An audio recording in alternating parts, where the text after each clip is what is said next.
قربانی کا گوشت 3 حصوں میں تقسیم کرنا کیا لازم ہے؟ قربانی کے گوشت کو 3 حصوں میں یعنی اپنے علاوہ اور رشتہ داروں اور غریبوں میں تقسیم کرنا کیا لازم ہے؟ یہ سارا گوشت خود بھی رکھ سکتے ہیں؟ بنت طالب کراچی سے۔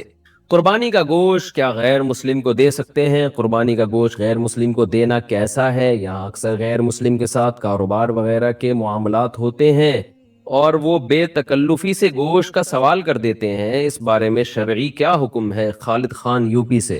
جی بالکل جائز ہے قربانی کا گوشت غیر مسلم کو دینا، خاص طور پر اگر وہ آپ کا کلیگ ہے یا آپ کے پڑوس میں رہتا ہے۔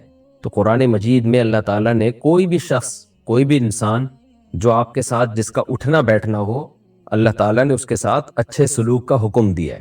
تو 5ویں پارے کی ابتدائی آیات ہیں جس میں اللہ تعالیٰ نے حکم دیا ہے وَاعْبُدُوا اللَّهَ، سوری 5ویں پارے کی ابتدائی آیات نہیں ہے، آیت کا ریفرنس مجھے یاد نہیں ہے، آیت یاد ہے وَاعْبُدُوا اللَّهَ وَلَا تُشْرِكُوا بِهِ شَيْئًا وَبِالْوَالِدَيْنِ إِحْسَانًا وَبِذِي الْقُرْبَى وَالْيَتَامَى وَالْمَسَاكِينِ وَالْجَارِ ذِي الْقُرْبَى وَالْجَارِ الْجُنُوبِ وَالصَّاحِبِ بِالْجَنبِ وَابْنِ السَّبِيلِ۔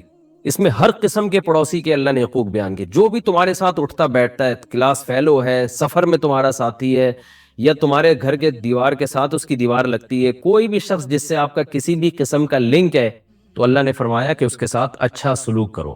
اچھے سلوک میں اس کو گفٹ دینا بھی داخل ہے۔ نبی صلی اللہ علیہ وسلم بعض یہودیوں کو بھی تحفے تحائف آپ نے دیے۔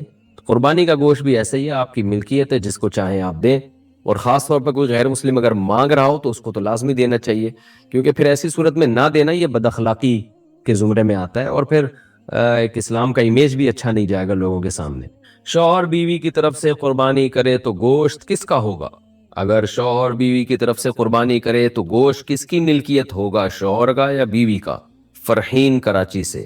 بیوی اس کی مالک ہوگی، کیونکہ جب کسی کی طرف سے قربانی کی جاتی ہے تو اس میں اس کا وکیل بن کے کی جاتی ہے، یعنی یہ اس کا مطلب یہ ہوتا ہے کہ اصل قربانی وہ کر رہا ہے، یہ ان کے نمائندہ بن کے قربانی کر رہا ہے۔ تو پیسے کوئی بھی خرچ کرے، مالک وہی ہوگا جس کی طرف سے قربانی کی جا رہی ہے۔ تو شوہر کی طرف سے گویا کہ یہ پیسے گفٹ سمجھے جائیں گے، یوں سمجھا جائے گا گویا شوہر نے پیسے بیوی کو گویا ہدیہ دے کے اس کی طرف سے قربانی کی ہے، تو وہ اس لیے مالک عورت ہی سمجھی جائے گی اس گوشت کی۔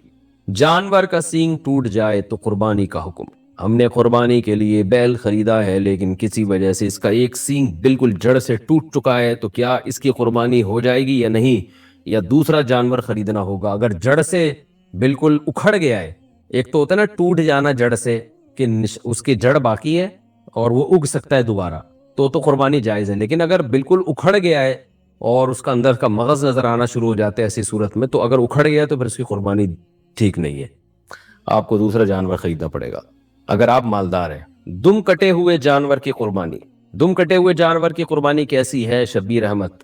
آدھے سے زیادہ اگر جانور کی دم کٹ گئی ہے تو پھر اس کی قربانی جائز نہیں ہے، آدھے سے کم کٹی ہے تو پھر جائز ہے۔ بیرون ملک والے پاکستان میں قربانی کیسے کریں؟ میں سعودی عرب میں رہتا ہوں، میرا پاکستان میں قربانی کرنے کا ارادہ ہے، جبکہ پاکستان میں ایک دن بعد عید ہوتی ہے، اس میں کوئی حرج تو نہیں؟ اختر شاہ سعودی عرب سے۔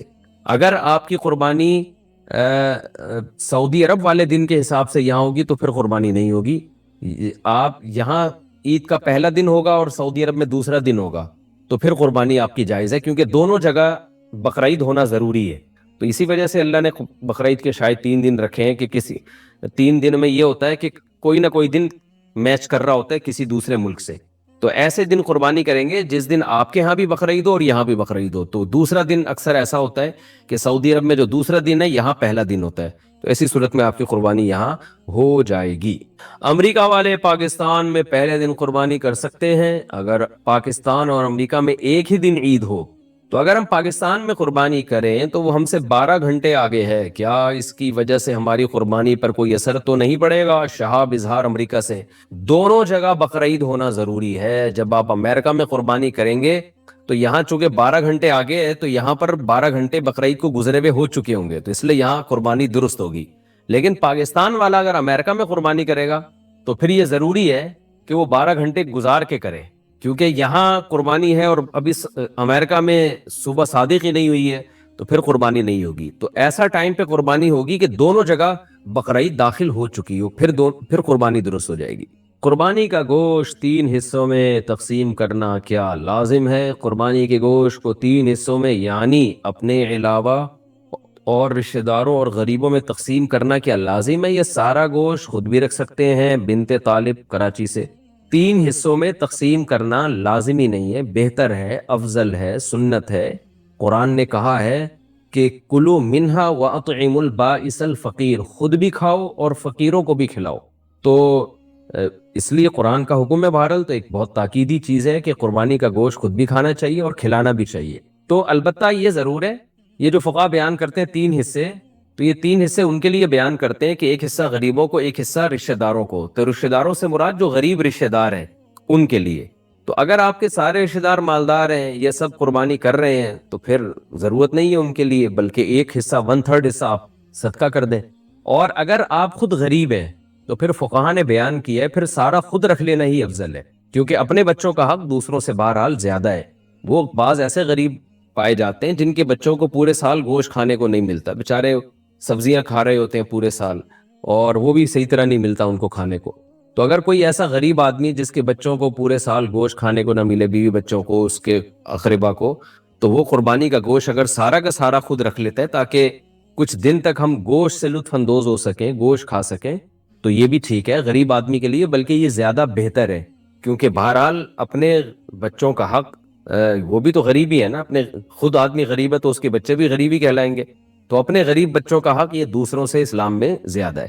ہاں جو متوسط درجے کے لوگ ہیں جو گوشت پورے سال کھاتے ہیں یا مالدار لوگ ہیں، ان کے لیے بہرحال افضل یہی ہے کہ کم سے کم 1/3 گوشت وہ صدقہ کریں، کیونکہ آپ تو کھاتے رہتے ہیں، اور 1/3 آپ غریب رشتہ داروں کو کھلا دیں، 1/3 خود کھا لیں۔ تو یہ کوئی اس میں یعنی کوئی لازمی حکم نہیں ہے، افضل حکم ہے یہ۔ قربانی کا گوشت کتنے دن تک استعمال کر سکتے ہیں؟ قربانی کا گوشت کتنے دن تک استعمال کر سکتے ہیں؟ عثمان گوجرا والا، جتنے دن آپ کا فریج برداشت کر لے تو جائز ہے، پورا سال بھی اسٹور کر سکتے ہیں آپ، لیکن افضل یہی ہے کہ ویسے بھی اللہ کو پسند نہیں ہے، اگر آپ مالدار ہیں تو ذخیرہ اندوزی اور چیزوں کو جمع کرنا ایک نامناسب سا کام ہے۔ ویسے بھی گوشت کی جو تازگی ہے وہ ختم ہو جاتی ہے، تو قرآن کہتا ہے کھاؤ بھی کھلاؤ بھی، قربانی کے گوشت کے بارے میں قرآن کہہ رہا ہے، تو کھائیں، جتنا تازہ کھا سکتے ہیں کھا لیں، باقی کھلا دیں، لوگوں میں بانٹ دیں، غریبوں کو دے دیں۔ تو اگر آپ غریب ہیں اور آپ کو کے بچوں کو گوشت نہیں ملتا پورے سال کھانے کو، تو پھر اسٹور کریں، پھر کوئی حرج نہیں ہے اس میں، پورے سال چلا دیں، آپ بچے کھاتے رہیں اس میں سے۔ لیکن اگر آپ غریب نہیں ہیں، متوسط ہیں یا مالدار ہیں، پھر بہتر یہی ہے کہ جتنا کھا سکتے ہیں کھائیں، اور جو بجائے 6 مہینے اسٹور کرنے کے جب گوشت کا ذائقہ بھی خراب ہو جائے گا، تو بہتر یہی ہے کہ اس کو کھا کے تقسیم کر دیں اس کو۔ لیکن یہ کوئی لازمی حکم نہیں ہے، شریعت میں جائز ہے، آپ پورا سال بھی اسٹور کر سکتے ہیں۔ مشترکہ جانور میں پائے وغیرہ کی تقسیم کا طریقہ، مشترکہ جانور میں پائے کس طرح تقسیم کریں؟ طارق امین نوشہرہ سے۔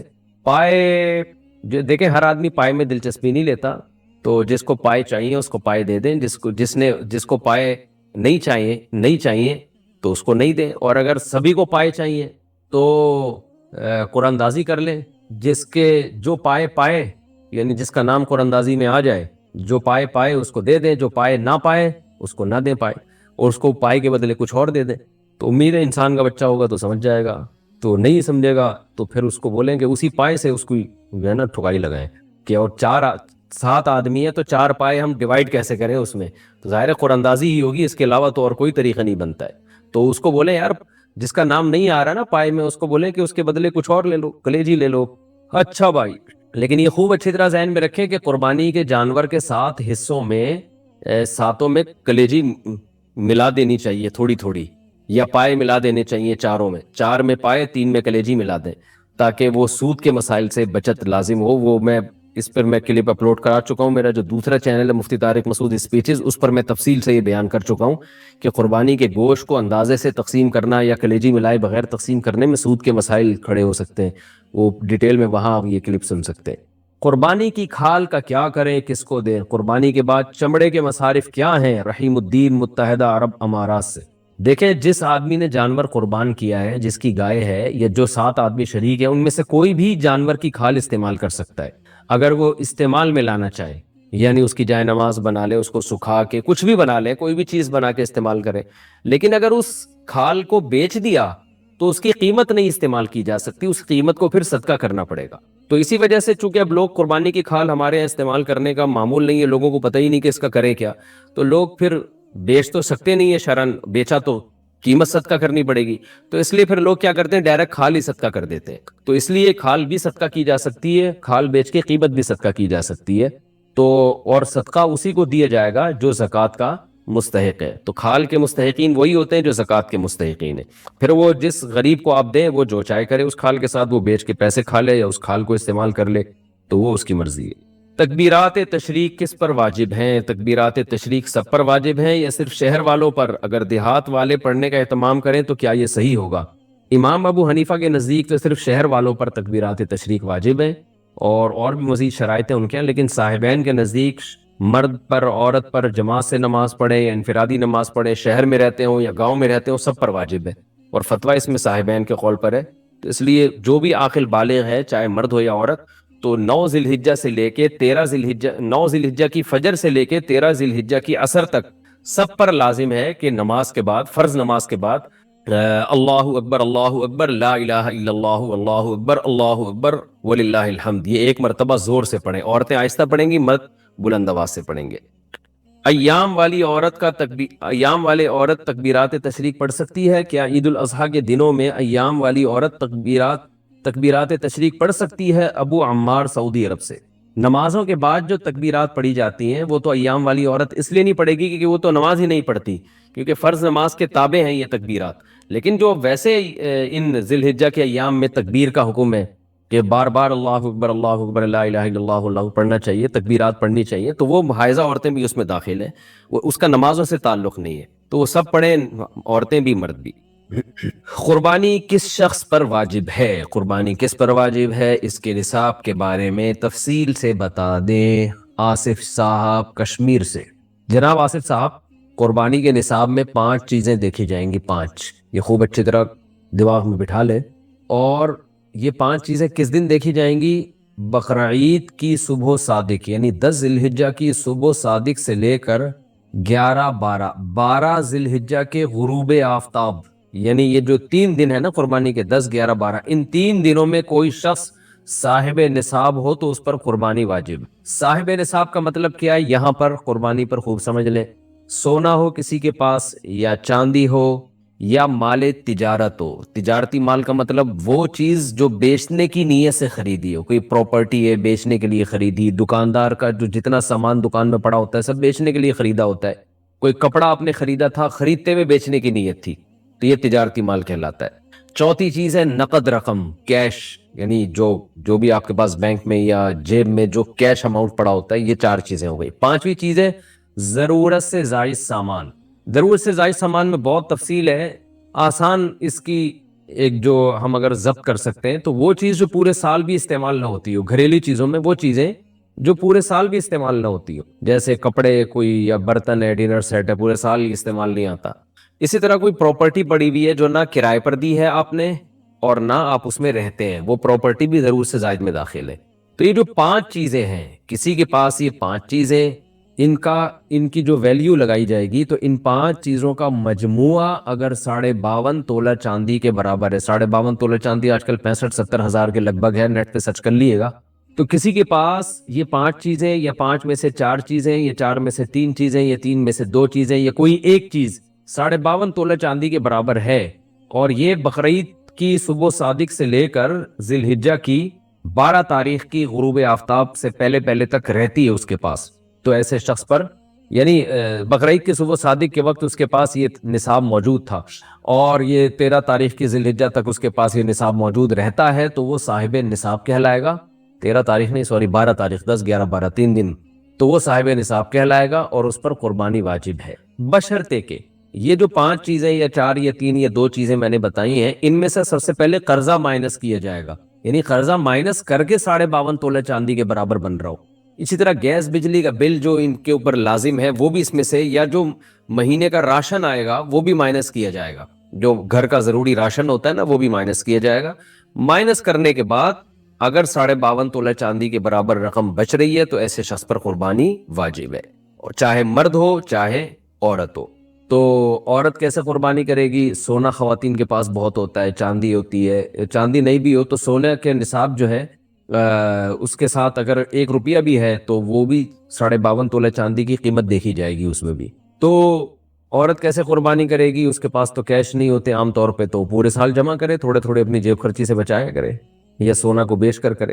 البتہ کسی کے پاس صرف سونا ہی ہے اور یعنی باقی 4 چیزوں میں سے کچھ بھی نہیں، 1 روپیہ بھی نہیں ہے، تو پھر 7.5 تولہ سونا جب تک نہیں ہوگا قربانی واجب نہیں ہوگی۔ یعنی سونے کے ساتھ اگر چاندی ہے یا پیسے ہیں یا تجارتی مال یا ضرورت سے زائد سامان ہے، پھر سونے کی ویلیو دیکھی جائے گی، سونے کو نہیں دیکھا جائے گا۔ لیکن اگر صرف سونا ہی ہے تو پھر 7.5 تولے سونے سے کم پہ نہ زکوٰۃ ہوتی ہے نہ قربانی ہوتی ہے۔ تو یہ ہے، تفصیل سے آپ کو بتا دیا۔ تو آپ چاہیں تو اس میں ایک گائے میں حصہ لے لیں، چاہیں تو بکرا لے لیں، چاہیں تو دمبا لے لیں۔ مرد پر الگ واجب ہے، عورت پر الگ واجب ہے، جو بھی صاحب نصاب ہوتا ہے۔ اچھا جی، سوال پوچھا ہے قربانی واجب ہے یا سنت؟ قربانی واجب ہے یا سنت ہے؟ ایک عالم دین نے کہا ہے کہ واجب نہیں سنت ہے، محمد جنید ریاض سے۔ اختلافی مسئلہ ہے، حنفیہ کے نزدیک قربانی واجب اور اس کے دلائل بہت مضبوط ہیں، حتیٰ کہ بعض عرب علماء نے بھی اس میں فقہ حنفی کے قول پہ فتویٰ دیا ہے، یعنی وہ بھی اسی کو احتیاط قرار دیتے ہیں کہ فقہ حنفی پر عمل کیا جائے اس مسئلے میں، کیونکہ یہ جو حدیث ہے حضرت ابو ہریرہ سے مروی ہے کہ نبی صلی اللہ علیہ وسلم نے فرمایا من وجد سعة لأن يضحي فلم يضحي فلا يقربن مصلانا، جس شخص کے پاس گنجائش تھی قربانی کرنے کی اور پھر بھی وہ اس نے قربانی نہیں کی تو وہ ہماری عیدگاہ کے قریب بھی نہ پھٹکے۔ بعض کہتے ہیں حدیث موقوف ہے، حضرت ابو ہریرہ کا قول ہے، اگر حضرت ابو ہریرہ کا بھی قول ہے تو بھی بحکم مرفوع ہی ہے، تو لیکن صحیح بات حدیث حسن ہے، اور اسی بیس پر بعض عرب علماء کا بھی یہ فتوی، شیخ صالح العثیمین جو سعودی عرب کے مشہور عالم ہیں، انہوں نے بھی اسی قول کو اختیار کیا ہے کہ احتیاط اسی میں ہے کہ اس معاملے میں وجوب کے قول پر عمل کیا جائے جو صاحب استطاعت لوگ ہیں۔ اچھا بھائی، کیا قربانی کی احادیث ضعیف ہے؟ ایک عالم کا کہنا ہے کہ قربانی کے فضائل سے متعلق جتنی احادیث ہیں سب ضعیف ہیں، کیا یہ بات صحیح ہے؟ قسیم احمد انڈیا سے۔ نہیں جی، ایسی کوئی بات نہیں ہے، قربانی سے متعلق بہت صحیح احادیث بھی موجود ہیں، بخاری اور مسلم کی احادیث موجود ہیں، آپ صلی اللہ علیہ وسلم ہر سال قربانی کیا کرتے تھے، اور آپ نے فرمایا سنت ابیکم ابراہیم، یہ تمہارے والد ابراہیم کی سنت ہے، یعنی حضرت ابراہیم علیہ السلام کی سنت ہے۔ اور سب سے بڑی بات یہ کہ اگر بالفرض حدیثیں ضعیف بھی ہوں تو اجماع امت سے بڑھ کر کوئی دلیل نہیں ہے، پوری امت کا اس پر ہمیشہ سے تواتر کے ساتھ اجماع چلا رہا ہے۔ قربانی کرنے کا ثواب، کیا قربانی کے جانور کے ہر بال کے بدلے میں نیکی ملتی ہے؟ شمس صاحب انڈیا سے۔ جی ہاں شمس صاحب، حدیث میں آتا ہے کہ ہر بال کے بدلے میں نیکی ملتی ہے۔ ایک صحابی نے پوچھا یا رسول اللہ، جو رواں ہوتا ہے، جو جیسے دمبے کے بال، دمبے پہ تو رواں ہوتا ہے نا، تو آپ نے فرمایا اس پہ بھی کیا پلاٹ پر قربانی ہے؟ اگر عورت کے پاس ایک عدد خالی پلاٹ ہو جس کی قیمت 7.5 یا 8 لاکھ روپے ہو تو کیا اس پر قربانی واجب ہوگی؟ ابو محمد کراچی سے۔ جی ہاں، کیونکہ یہ پلاٹ نہ آپ نے رینٹ پر دیا ہوا ہے نہ آپ اس میں رہ رہے ہیں، تو یہ ضرورت سے زائد مال میں داخل ہوگا، اور 6-7 لاکھ اس کی قیمت ہے، تو پھر تو لازمی قربانی واجب ہے۔ ضرورت سے زائد سامان کا مطلب کیا ہے؟ ضرورت سے زائد سامان کی تفصیل بتا دیں، کیا اس میں سلے ہوئے اور بغیر سلے ہوئے کپڑے بھی شامل ہوں گے؟ اور 1 سے زائد جوتے کی جوڑیاں ہوں تو بھی شامل ہوں گی؟ علی صاحب کراچی سے۔ جناب علی صاحب، اس میں بہت کچھ فقہاء نے لکھا ہے اپنے دور کے عرف اور اپنے زمانے کے لحاظ سے۔ بعض نے کہا کہ 6 جوڑے سے زائد، 3 جوڑے گرمیوں کے 3 سردیوں کے، اس سے زائد جو کپڑے ہوں گے وہ ضرور سے زائد ہوں گے۔ بعض نے کہا 1 جوڑا جوتے کا تو ٹھیک ہے، 1 سے زیادہ ضرور سے زائد ہے، لیکن اصل بات یہ ہے کہ جو چیز بھی استعمال میں آ رہی ہے، آسان قول یہی ہے، تو اس کو ضرورت ہی میں سمجھا جائے گا۔ آپ کے پاس 2 جوڑے جوتے کے ہیں لیکن وہ استعمال میں آ رہے ہیں، تو اس کا مطلب وہ ضرورت میں داخل ہے۔ کپڑے اب پہلے زمانے کی طرح نہیں ہیں، اب کپڑے بار بار دھل رہے ہوتے ہیں، بار بار میلے ہو رہے ہوتے ہیں، بعض لوگوں کی ضرورت 10 جوڑے ہوتے ہیں، بعض کی ضرورت 5 جوڑے ہوتے ہیں، تو اگر کپڑا استعمال میں آ رہا ہے تو وہ بھی ضرورت میں داخل ہے۔ انسلا کپڑا پڑا ہوا ہے، وہ استعمال میں نہیں ہے تو وہ ضرورت میں داخل نہیں ہے۔ تو یا کوئی کپڑا پورے سال ہی استعمال نہیں ہوتا تو وہ بھی ضرورت میں داخل نہیں ہے۔ جیسے بعض خواتین نانی دادی بن چکی ہوتی ہیں مگر جہیز کے کپڑے ابھی تک انہوں نے دلہن کے کپڑے پیٹیوں میں سنبھال کے رکھے ہوئے ہوتے ہیں، تو ان کی بھی ویلیو لگائی جائے گی معذرت کے ساتھ۔ عرض کر رہا ہوں کہ اسلام کا ایک دوسرا رخ یہ بھی ہے، اخلاق بھی ہیں، ساتھ ساتھ تلوار بھی ہے۔ وہ کہتے ہیں نا کہ گھی اگر سیدھے طریقے سے نہ نکلے تو ٹیڑھی انگلی سے نکالو، ٹھیک ہے، کیونکہ اسلام دین فطرت ہے۔ فطرت اللہ التی فطر الناس علیہا، جس فطرت پہ اللہ نے انسانوں کو پیدا کیا، اس فطرت سے ہٹ کر، گراؤنڈ ریئلٹی سے ہٹ کر اسلام بات نہیں کرتا۔ تو دنیا میں ہمیشہ سے 2 طرح کے لوگ رہے ہیں، ایک وہ ہوتے ہیں جو بات سنتے ہیں سمجھتے ہیں، اور دوسرے وہ ہیں جو نیوٹرل رہتے ہیں، لکم دینکم ولی دین، وہ کہتے ہیں تمہارے لیے تمہارا، ہمارے لیے ہمارا۔ ان کو اسلام دعوت دیتا ہے آ جاؤ، نہیں آتے تو تمہاری مرضی ہے بھائی، آخرت میں جواب دے دینا اللہ کو، جہنم کی آگ ہے۔ لیکن کچھ ایسے ہوتے ہیں جو نہ خود چین سے بیٹھتے ہیں اور نہ دوسروں کو چین سے بیٹھنے دیتے، وہ اخلاق سے نہیں مانتے۔ تو اگر اسلام میں صرف اخلاق ہی اخلاق ہوتے، اخلاق تو ہیں لیکن صرف اخلاق نہیں ہے، صرف اخلاق ہی اخلاق ہوتے اور صرف یہی ہوتا کہ بس محبت محبت محبت، تو یہ جو شرپسند لوگ ہیں نا یہ کھا جاتے ہیں ہمیں۔ اب مجھے ایک بات بتاؤ، یہ جو 2 جہاز آئے، ٹھیک ہے نا، اور ان کے پائلٹ کو ہم نے کافی پلا کے واپس بھیجا، اگر ہم ان جہازوں پہ میزائل نہ مارتے ہمارے فوجی، اور ہم کہتے چونکہ اسلام میں اخلاق ہیں، بم تو ہے ہی نہیں اسلام میں، اسلام تو کہتا ہے اخلاق سے اپنی بات پھیلاؤ، تو یہ 2 جہاز کے بجائے پھر مزید 10-20 اور آتے کہ نہیں آتے؟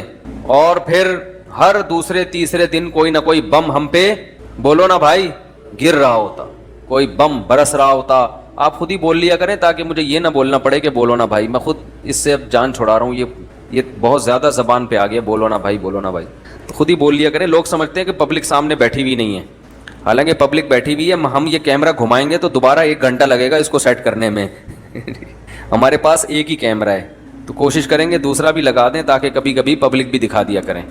ہانگ کانگ میں میرا بیان تھا، لوگ بیٹھے ہوئے تھے، ادھر تنزانیہ میں، کسی کے نیچے کمنٹ سے سامنے کوئی بھی بیٹھا ہوا نہیں ہے، اور کہتا ہے میں خود تنزانیہ میں رہتا ہوں، یہاں اردو اسپیکنگ اتنے ہیں ہی نہیں، 2-4 آدمی، حالانکہ وہ زیادہ لوگ، کافی لوگ بیٹھے ہوئے تھے، تو اس لیے مجھے خیال آیا کہ کبھی کبھار دکھا دینا چاہیے پبلک کو، تو یہ نوٹ کر لیں، نوٹ کر رہے ہیں وہ۔ تو لاتوں کے بھوت جو ہے وہ ہاتھوں سے نہیں مانتے۔ ہمارے نبی صلی اللہ علیہ وسلم نے مکہ مکرمہ میں 13 سال بہت محبت سے دعوت دی، کسی کو نہیں چھیڑا آپ نے، محبت سے، بھائی یہ بت ہیں ان کو چھوڑ دو، یہ بت پرستی سے توبہ کر لو، یہ تمہارا کچھ بھی نہیں بنا سکتے، میں اللہ کا پیغمبر ہوں، تو میں اللہ کے دین کی طرف دعوت دیتا ہوں۔ تو مشرکین یہ کرتے بھائی ٹھیک ہے، جو آپ کی دعوت، براڈ مائنڈڈ بنتے ہیں نا یہ لوگ بہت زیادہ آج کل دنیا دار، تو یہ ان کے جو براڈ مائنڈڈ ذہن ہے نا یہ صرف غیر مسلموں کے لیے ہے، اسلام کے لیے نہیں ہے۔ اس پر تو اشکال کیا جاتا ہے کہ اگر کوئی مسلمان کافر ہو جائے تو مسلمان اسے ہونے نہیں دیتے، تو جو غیر مسلم مسلمان ہوتا ہے اسے کون سا ہونے دیتے ہیں؟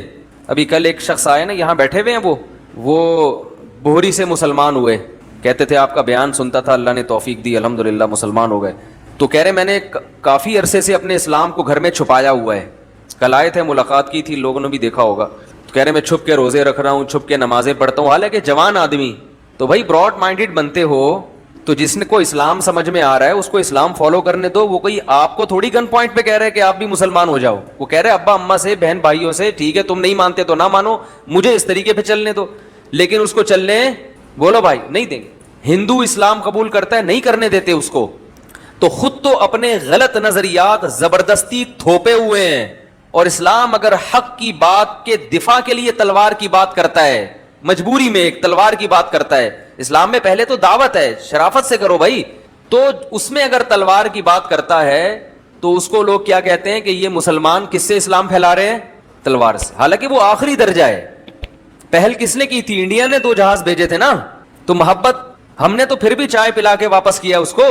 تو ہمیشہ آپ دیکھ لو مسلمانوں کی تاریخ ہے کہ مسلمان اچھا سلوک کرتے ہیں، اگر کسی نے غلط کیا ہے تو وہ اسلام کی وجہ سے نہیں کیا، پھر وہ اس کا اپنا ذاتی مسئلہ ہے۔ تو یہاں بھی یہی ہے کہ سورہ انفال اور سورہ براءہ میں اللہ نے بتایا کہ محمد صلی اللہ علیہ وسلم نے 13 سال مکہ میں برداشت برداشت برداشت۔ حضرت بلال حبشی ایمان لاتے ہیں، ان کو گرم ریت پہ لٹایا جا رہا ہے، سینے پہ پتھر رکھے جا رہے ہیں، ہمارے نبی صلی اللہ علیہ وسلم سجدے میں جاتے ہیں تو اوجڑی لا کے رکھ دی جاتی ہے، کتنا برداشت، اپنے ساتھیوں کی شہادتیں دیکھ رہے ہیں۔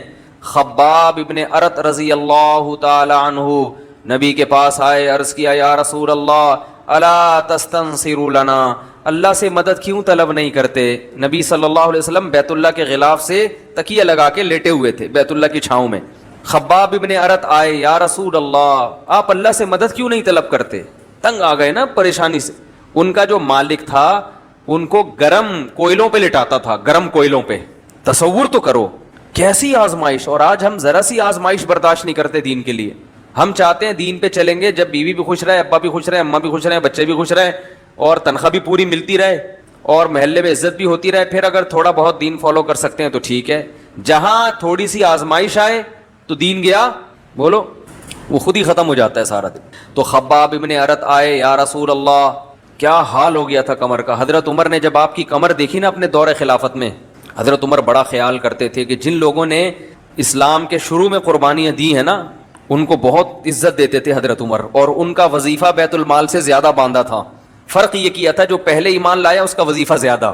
حالانکہ بعض عرب سردار تھے, بڑے بڑے لوگ تھے, نہیں کہا کہ تم بعد میں ایمان لائے ہو تو جو پہلے لائے ہیں ان کو زیادہ. اور اہل بیت کا حضرت عمر نے خصوصی خیال کیا کہ جس کی نبی سے رشتہ داری ہے اس کا خیال دوسروں سے زیادہ.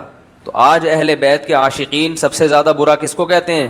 ابو بکر عمر کو. پتہ یہ چلا کہ یہ عشق کا دعویٰ سچا نہیں ہے. اگر آپ اہل بیت سے حقیقت میں محبت کرتے ہو تو آپ کو ابو بکر اور عمر سے محبت کرنی پڑے گی, کیونکہ جتنے بھی اہل بیت تھے سارے ابو بکر اور عمر سے محبت کرتے تھے. میرا اس پر ایک بیان ہے جو درسقرآن.com سے شائع ہوا, حضرت حسن اور حضرت حسین کی سیرت پر بیان ہوا تھا وہ. تو اس میں بتایا تھا کہ میں نے حضرت حسن اور حضرت حسین کے حضرت ابو بکر اور عمر سے کتنے اچھے تعلقات, اور ان دونوں کے حضرت حسن و حسین سے کتنے اچھے تعلقات تھے. تو یہ ایک ایسا بنا کے پیش کیا جیسے یہ دونوں الگ الگ ہیں.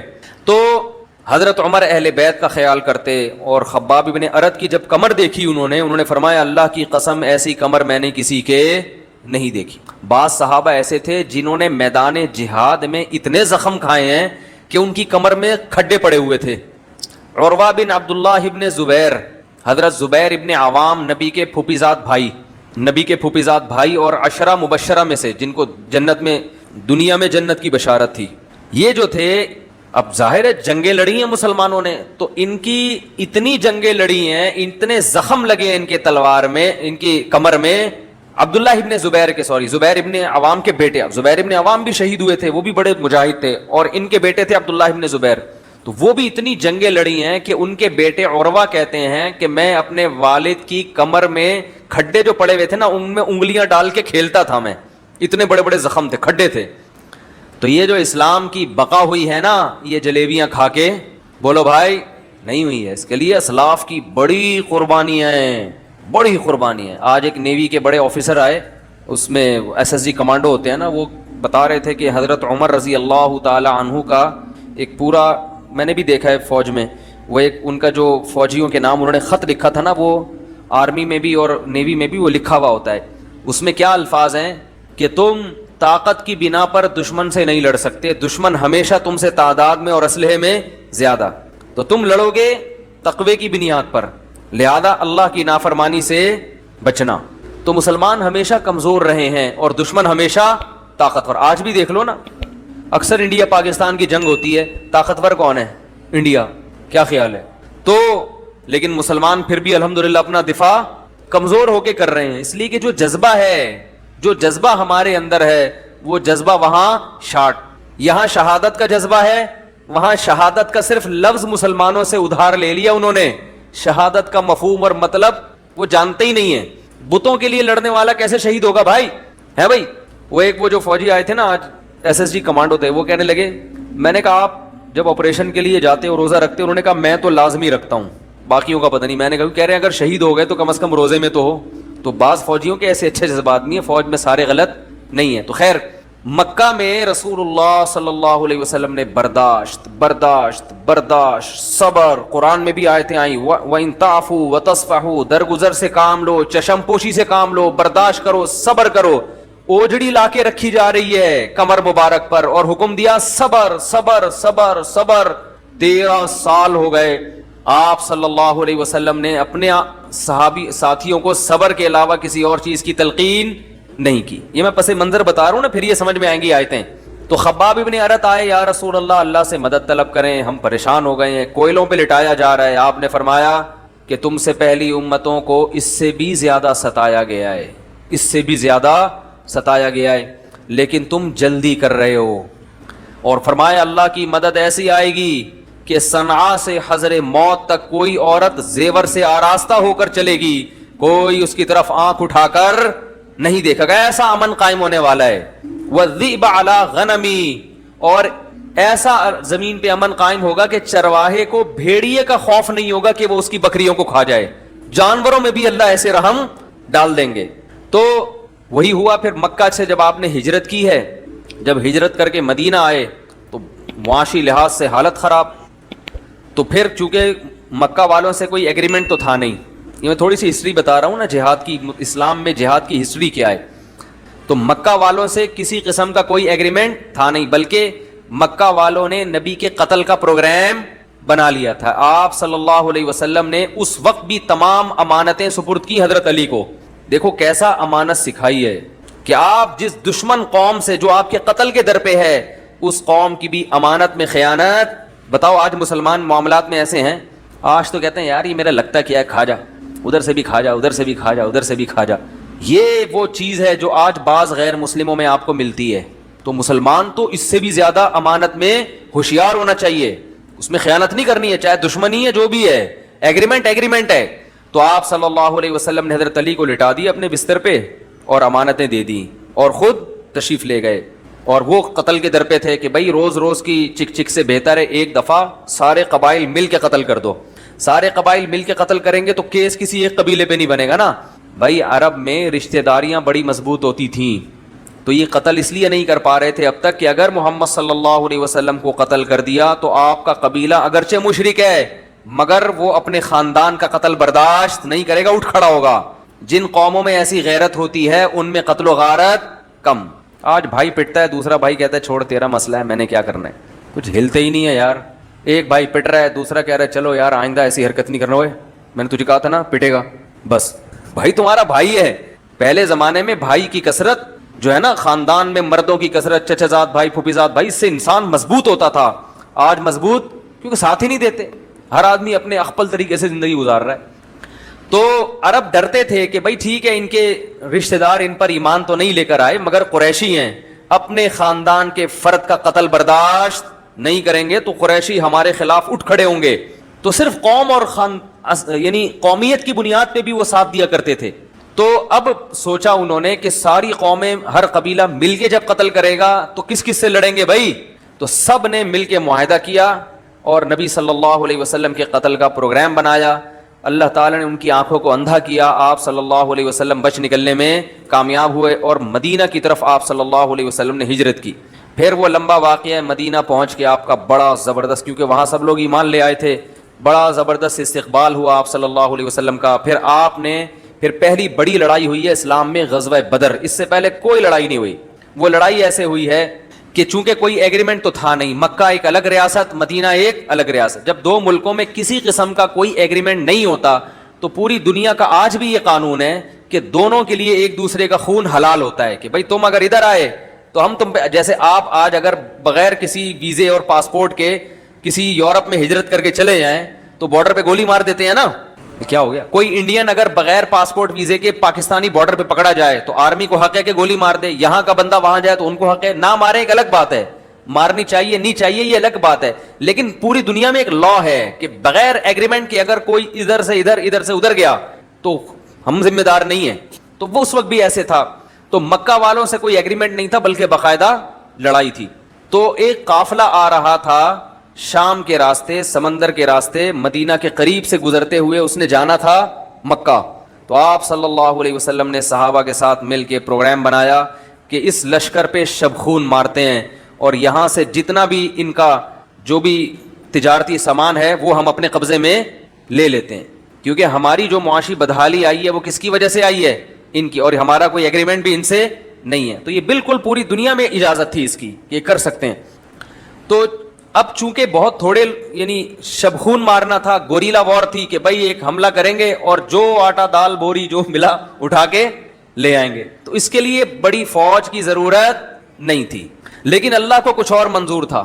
اللہ چاہتے تھے بڑی زبردست لڑائی ہو جائے اور میں مسلمانوں کو فتح دے کے یہ ثابت کر دوں کہ میں کس کے ساتھ ہوں, مسلمانوں.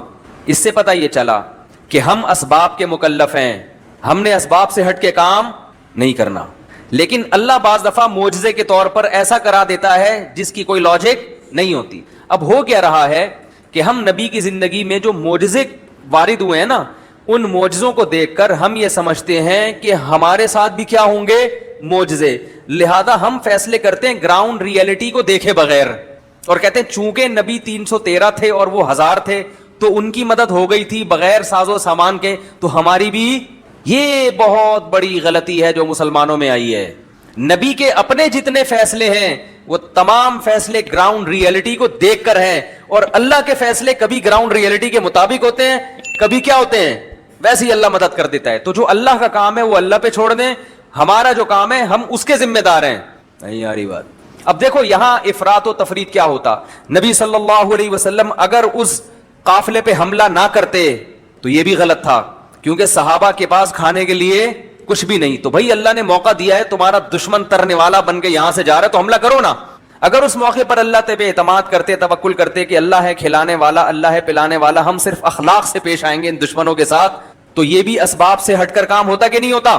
اتنے اہم مضمون آپ کے سامنے بیان کر رہا ہوں نا کہ اگر آپ کو ان مضامین کی قدر و قیمت سمجھ میں آ جائے تو آپ پیسے دے کے مجھ سے یہ بیان کروائیں گے, پیسے دے کے کروائیں گے. اتنی اہم باتیں کر رہا ہوں.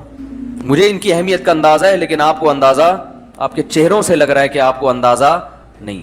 اگر نبی صلی اللہ علیہ وسلم اس لشکر پہ حملہ نہ کرتے اور کہتے ہم نے اللہ کے لیے ہجرت کی ہے, کھلانے والا کون ہے؟ اللہ. پلانے والا کون ہے؟ اللہ. تو بھائی اللہ کہتا ہے جو تمہارے بس میں ہے وہ تو کرو. تمہارے بس میں فی الحال یہ ہے کہ تمہارے دشمن کا قافلہ جا رہا ہے جس سے تمہارا کوئی ایگریمنٹ نہیں ہے, تم لے لو اس سے. بھائی کیا خیال ہے؟ جنگ کرو اور وہ سامان اس سے چھین لو. کیونکہ 313 میں اس کی طاقت تو ہے کہ حملہ کر کے شب خون مار کے کچھ چیزیں اٹھا کے لے آئیں, لیکن اس کی طاقت نہیں ہے کہ 1000 کے لشکر سے لڑیں بغیر سازو سامان کے. لہذا اس کا نبی نے ارادہ نہیں کیا کہ خود ہم مکہ والوں پہ چڑھائی کریں. بھائی جس ملک سے کمزور ہونے کی وجہ سے اپنی جان بچا کر نکلے ہیں اس ملک پہ لشکر لے کے چڑھائی کر دیں, یہ عقل میں آنے والی بات ہے؟ یہ میں اس لیے کہہ رہا ہوں کہ آج لوگ کہتے ہیں پاکستان امریکہ پہ حملہ کیوں نہیں کر دیتا, پاکستان بھارت میں گھس کیوں نہیں آتا, ٹھیک ہے نا, یہ کیسے بزدل لوگ ہیں, یہ ادھر اسرائیل پہ ڈرام سے حملہ کیوں نہیں کر دیتے. او بھائی پہلے یہ دیکھو کہ تمہارے پاس ہے کیا, کتنی افرادی قوت ہے. تم حملہ کرنے کے بعد وہ بسوں کے پیچھے لکھا ہوتا ہے تپڑ ہے تو پاس کر ورنہ برداشت کر. تو باتیں کرنا آسان ہوتا ہے, ہر چیز گراؤنڈ ریئلٹی کو سامنے رکھ کر فیصلہ کیا جاتا ہے, اس کے بعد ہوگا کیا. تو جذباتی لوگ, اور کچھ ایسے ہیں جو بالکل جن کی فائر پن نکلی ہوئی ہے, وہ کہتے ہیں لڑو ہی نہیں, وہ کہتے ہیں یہ بم بھی کیوں بنایا ہے, یہ تو توبہ توبہ چھی ایٹم بم, اس سے تو بڑا نقصان ہوتا ہے, اور وہ جہاد کو سرے سے مانتے ہی نہیں ہے. تو یہ دونوں فریق کیا ہیں؟ غلط ہیں. جب کلاشن کوف کی فائر پن نکل جاتی ہے نا, پھر اس میں اور پانی کی گن میں کوئی فرق نہیں رہتا. تو بعض لوگوں کی فائر پن نکل جاتی ہے, وہ کہتے ہیں اسلام میں جہاد نہیں, بس اخلاق, میٹھا پن, جو آئے مکہ مارے تم بھی ایک کھا لو دوسرا بھی آگے کر دو. اس طرح کے ان کا دماغ بنا ہوا ہے. وہ کہتے ہیں یہ کیا ٹریننگ, یہ کیا جہاز وہاز کلا بازیاں, یہ کیا بم بم غوری, یہ کیا ہوتا ہے یار, یہ کیا ہے دعا. ایسے لوگ ہمیں ملتے ہیں, کہہ رہے ہیں اصل تو مدد آتی ہے اللہ کی طرف سے, آسمان سے آتی ہے اور اعمال پہ آتی ہے. بس تہجد پڑھو, اللہ سے دعائیں مانگو, ڈیفنس آسمان سے اترے گی تمہاری, اور اللہ تمہاری خود بخود مدد کرے گا. بس سب کچھ دعاؤں میں رکھا ہے اللہ نے دعاؤں میں رکھا ہے سب کچھ. لیکن جب آپ اپنی ذمہ داری پوری کریں, آپ کو سمرینیں بنانی پڑیں گی, دشمن کے مقابلے میں سب کچھ تیار رکھنا پڑے گا. آج ہم تو ساری آیتیں یہی پڑھی ہیں, اعدوا لهم ما استطعتم من قوہ. اللہ فرماتے ہیں جتنی قوت تیار کر سکتے ہو کرو, ومن رباط الخیل, گھوڑے بھی باندھو. کیوں؟ ترہبون بہ عدو اللہ وعدوکم, فرمایا جنگ نہ بھی ہو تو یہ کام تیار کر کے رکھو تاکہ اپنے اور اللہ کے دشمنوں کو ڈرانے کا کام تو کرتے رہو. کم از کم تبلیغی جماعتیں بھی جائیں, محبت سے پاؤں دبائیں اور میٹھی میٹھی باتیں کریں اور سب سمجھائیں, دیکھو بھائی دین ہمارے اندر آ جائے, پوری دنیا کے اندر آ جائے. اور بھائی تم کہاں سے آئے ہو؟ جی پاکستان سے آئے ہیں. اچھا پاکستانی اتنے میٹھے ہوتے ہیں؟ ہاں بہت میٹھے ہوتے ہیں. اچھا ذرا بم مار کے دیکھتے ہیں. بھائی ہمارے کان, ان کے کان میں کہہ دو ہمارے پاس ایٹم بم بھی ہے. ٹھیک ہے نا, ہمارے پاس ایٹم بم بھی ہے, ہم صرف شب برات کے پٹاخے نہیں پھوڑتے ہیں, ہمارے پاس SSG کمانڈوز بھی ہیں, ہمارے پاس لڑنے والے جوان بھی ہیں. باقی دین کی بات ہے, آپ اگر آ جائیں تو اچھی بات ہوگی, تمیز سے ہی چل لیں تو اچھا ہے. کیا خیال؟ زیادہ دھمکی والی باتیں کرنے کی کوشش.